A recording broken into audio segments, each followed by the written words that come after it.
오늘 말씀은 스가랴 6장입니다. 6장 1절부터 15절까지 읽겠습니다.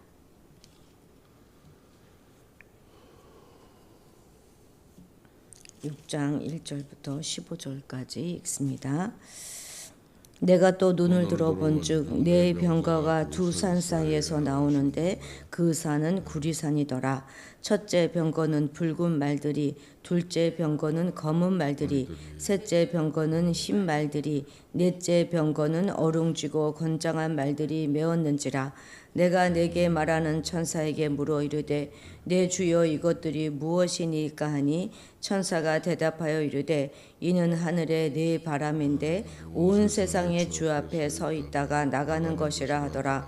검은 말은 북쪽 땅으로 나가고 흰 말은 그 뒤를 따르고 어룽지 말은 남쪽 땅으로 나가고 건장한 말은 나가서 땅에 두루 다니고자 하니 그가 이르되 너희는 여기서 나가서 땅을 두루 다니라 하매 곧 땅에 두루 다니더라. 그가 내게 외쳐 말하여 이르되 북쪽으로 나간 자들이 북쪽에서 내 영을 쉬게 하였느니라 하더라.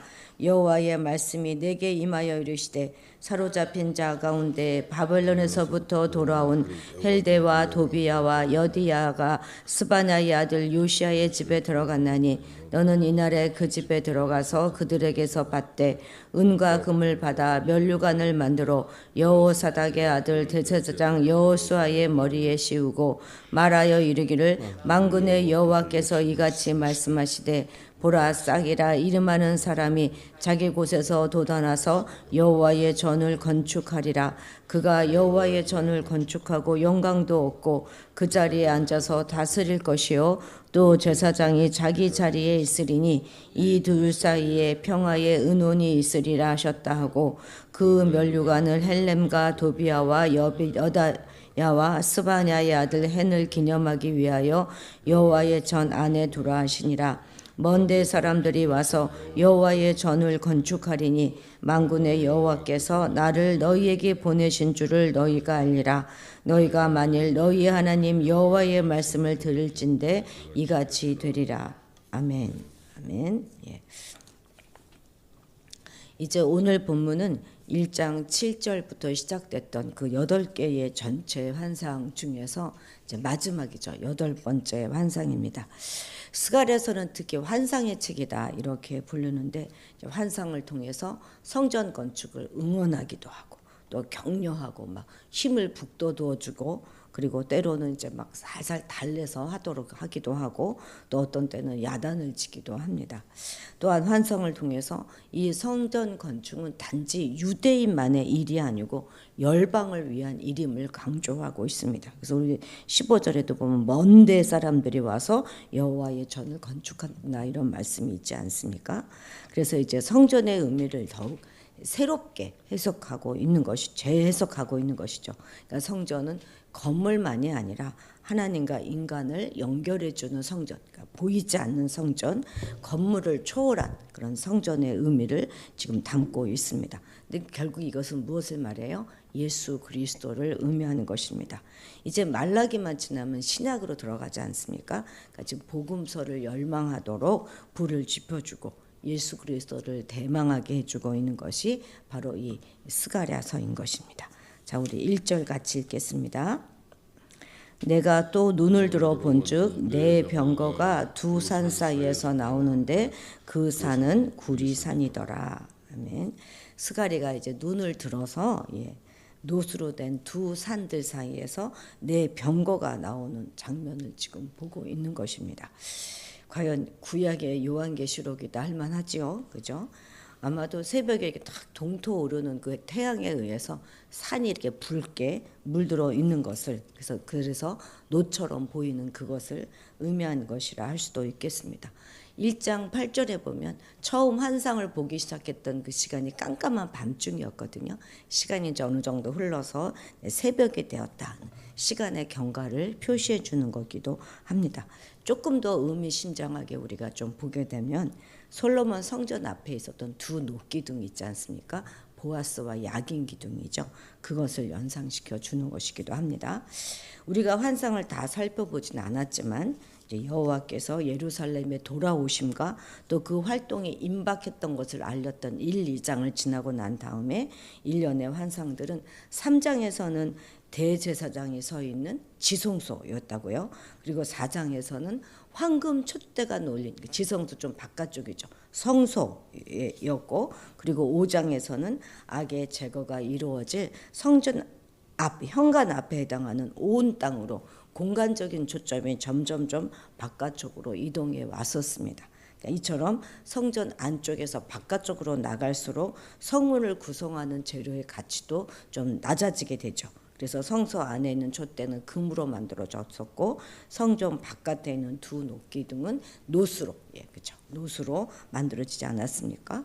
그래서 이제 성전 건물 입구 가장 바깥 부분에 서 있는 두 녹기둥을 그 산으로 묘사하고 있는 것이죠. 이건 무슨 말입니까? 바로 그 땅 전체가 다 여호와의 성전이고, 그리고 지금 현재 재건되고 있는 그 성전은 솔로몬의 성전에 비하면 참으로 보잘것 없어 보이는 그런 초라한 성전이지만, 사실은 그게 아니라 더 크고 영광스러운, 온 우주를 넘는 그런 영광스러운 성전의 일부다 하는 사실이 암시되어 있는 것입니다. 자, 2절부터 우리 5절까지 같이 읽겠습니다. 첫째 병거는 붉은 말들이, 둘째 병거는 검은 말들이, 셋째 병거는 흰 말들이, 넷째 병거는 어룽지고 건장한 말들이 메었는지라. 내가 내게 말하는 천사에게 물어 이르되, 내 주여 이것들이 무엇이니까 하니, 천사가 대답하여 이르되, 이는 하늘의 네 바람인데 온 세상에 주 앞에 서 있다가 나가는 것이라 하더라. 아멘. 그러니까 지금 이 병거들이 뭐라는 거예요? 바람이라는 거죠. 바람. 하늘의 네 바람인데 이것은 다 이제 하늘에서부터 땅으로 나가는 것이다. 이렇게 이야기하고 있습니다. 고도의 사회에서 병거는 물론 마차죠. 마차지만 군대를 의미합니다. 단순한 교통수단이 아니라 군대를 의미하는 것인데, 이 네 병거가 바로 하나님의 사자였다 이렇게 말하는 것이죠. 특별히 이들은 하나님의 심판을 집행하는 그런 사자들입니다. 병거의 수가 넷이다 하는 건 뭐예요? 넷은 땅 사방을 다 의미하는 거지 않습니까? 그러니까 하나님의 심판이 온 땅의 사방에 다 미친다 하는 것을 보여주고 있는 것입니다. 요한계시록 6장에도 네 종류의 말이 나왔었거든요. 흰말, 붉은 말, 검은 말, 청황색 말 이렇게 나왔었는데, 이 네 말은 다 상징성을 가지고 있는 것입니다. 마찬가지로 지금 스가랴가 본 이 8번째 환상에도 등장하는 그 네 가지 말도 다 각기 상징하는 바가 있겠죠. 그죠? 여기서 붉은 말은 전쟁과 피 흘림 이런 것들을 상징하고, 검은 말은 죽음과 절망 이런 것들을 상징합니다. 우리는 이것들을 통해서 악인들을 대한 하나님의 그런 심판이 이루어질 때 엄청난 핏부림이 있을 것이고, 희망의 빛이 사라지고 절망의 어두움이 엄습하게 될 것이라는 사실을 알 수 있게 됩니다. 실은 악인들에 대한 하나님의 심판은 그야말로 두렵고 떨리는 그런 결과를 초래하게 될 것입니다. 이 말들은 주 앞에 서 있다 나가는 네 바람입니다. 그죠? 그 바람이 여호와의 저서있는 하늘로부터 나와서 온 땅으로 지금 나가는 것입니다. 왜 나갈까요? 바로 그것이 심판을 위해서 나가는 것입니다. 그러니까 지금 1절부터 5절까지의 말씀을 총 정리해 본다면, 하나님의 심판은 실로 확실하게 신속하게 임할 것이다 하는 것을 나타낸 것이죠. 병거가 달리는 것처럼 그렇게 임할 것이다. 하나님의 심판이 이루어지기 전까지는 불신자들이나 무신론자들은 얼마든지 업신여길 수 있습니다. 실제로 악인들, 불신자들은 그렇게 떠들어대지 않습니까?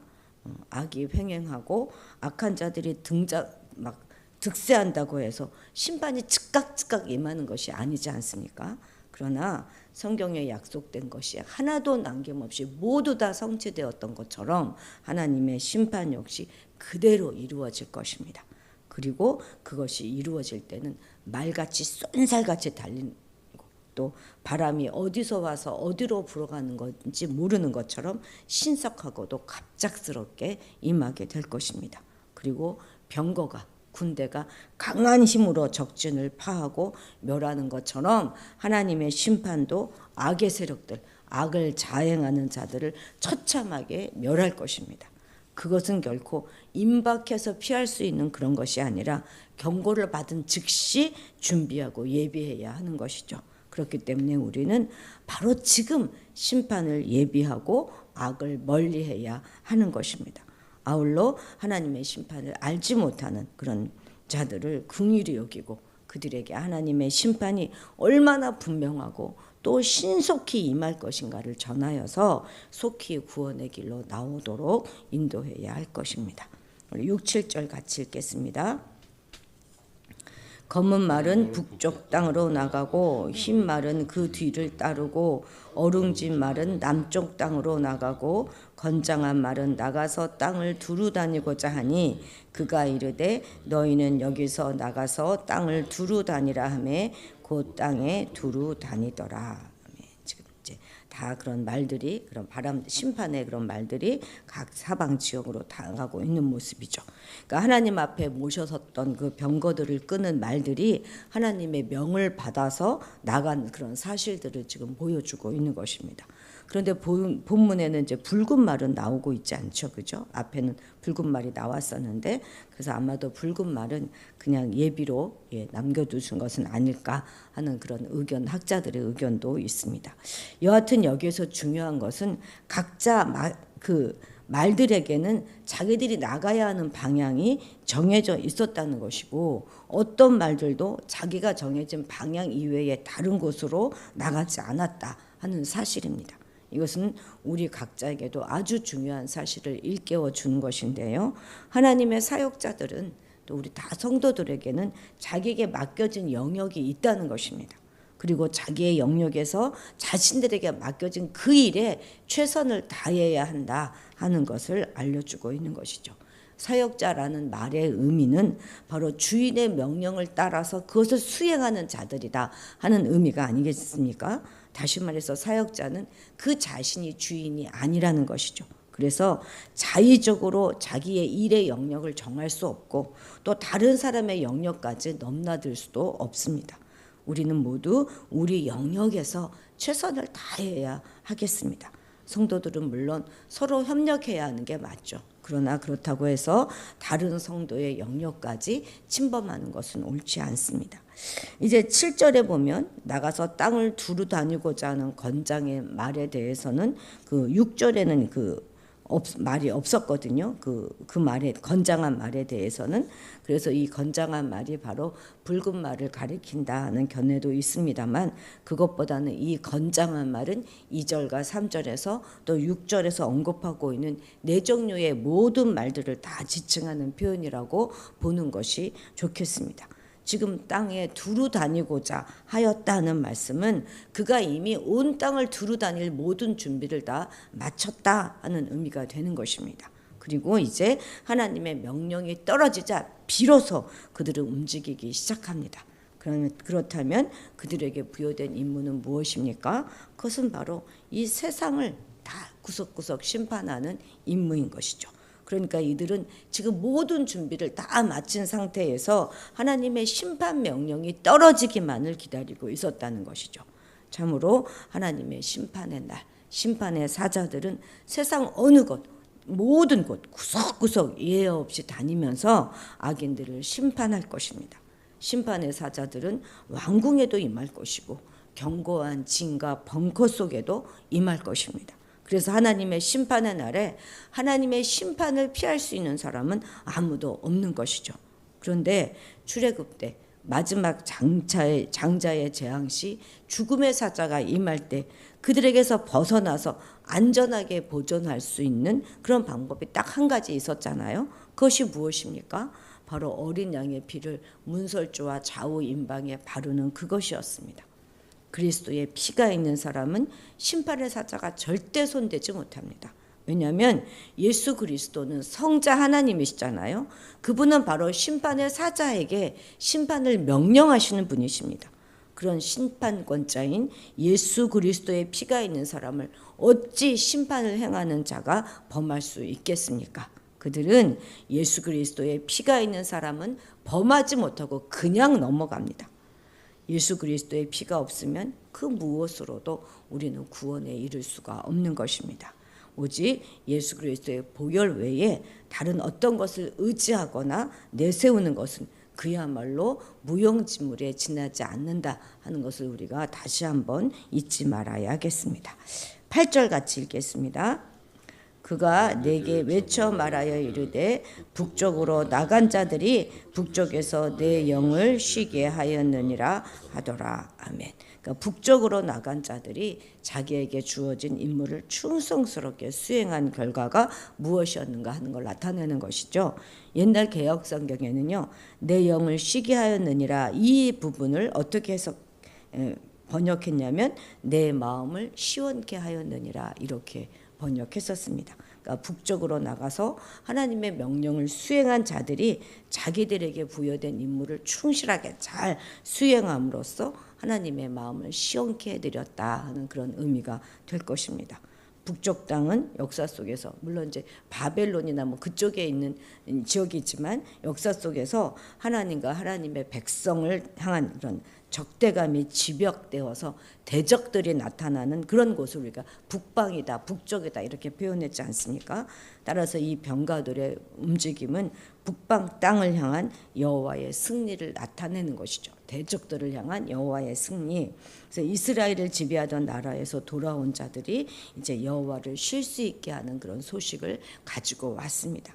그 땅에서 하나님께서 싫어하시는 악이 모두 다 제거되었다 하는 그 소식입니다. 이제는 하나님의 평화로운 통치가 그곳에 시작될 준비가 다 되었습니다 하는 소식입니다. 또 하나님의 경고에 굴복하는 자들은 이제 죽게 돌아올 준비가 다 되었고 끝내 하나님께 외면한 자들은 심판을 받았다 하는 소식이기도 할 것입니다. 심판과 저주로 이제 쉴 새가 없으셨던 하나님의 손이 쉼을 갖게 되었다 하는 것이죠. 하나님께서 심판의 손을 거두시면 그때부터는 평화인 것입니다. 스가랴의 제1환상에서는요. 선민이 환난 중에 있었던 반면에 악인들은 평안했었어요. 그런데 이제 제8환상에 이르러서는 그처럼 평안했던 악인들이 진멸되기에 이른 것입니다. 이는 달리 말하면 선민들의 최후 승리를 의미하는 것이죠. 1차적으로는 당시 선민들을 핍박하던 원수들을 하나님께서 심판하심으로 해서 이제 선민들로 승리를 거두게 하고 이 성전 재건을 잘 마칠 수 있도록 하실 것임을 보여주는 환상입니다. 그러나 더 나아가서는 하나님의 백성들이 세상에서 악한 자들에게 핍박을 받아 고통을 당하지만 하나님께서는 장차 당신의 사자들을 통해서 당신의 백성들의 원수들을 완전히 심판하심으로 당신의 백성들에게 최후 승리를 안겨다 주실 것임을 보여주는 환상인 것이죠. 하나님께서는 성도들에게 궁극적으로 주시기 원하시는 것, 그것은 바로 승리이고 영광입니다. 우리는 이 사실을 확신하고 이 세상에서 악인이 평안한 것처럼 보이고 또 의인들이 환난을 당하는 그것으로 인하여서 낙심하고 좌절하지 말고 하나님이 베풀으실 최후 승리를 고대하면서 믿음의 선한 싸움을 쉼없이 싸워나가야 하겠습니다. 기도하시겠습니다. 우리의 성전 되시는 주님, 오늘날 우리의 성전은 단지 눈에 보이는 이 건물 성전이 아니라 하나님과의 올바른 관계라는 사실을 다시 한번 보게 하시니 감사드립니다. 우리의 삶이 하나님의 영광스러운 성전의 일부가 되기 위하여 오늘도 주님 앞에 더 깊숙이 나아가는 우리가 되게 도와주옵소서. 하나님이 이 땅을 심판하시는 그날은 바로 우리에게는 승리요 완전한 영광의 날임을 믿습니다. 어차피 심판받게 될 악인들의 형통과 번영으로 인하여 낭망하거나 좌절하지 않게 하시고 하나님이 베푸실 최후 승리를 고대하면서 믿음의 선한 싸움을 싸워나가는 우리가 되게 도와주옵소서. 감사드리며 예수님의 이름으로 기도드렸습니다. 아멘. 아멘.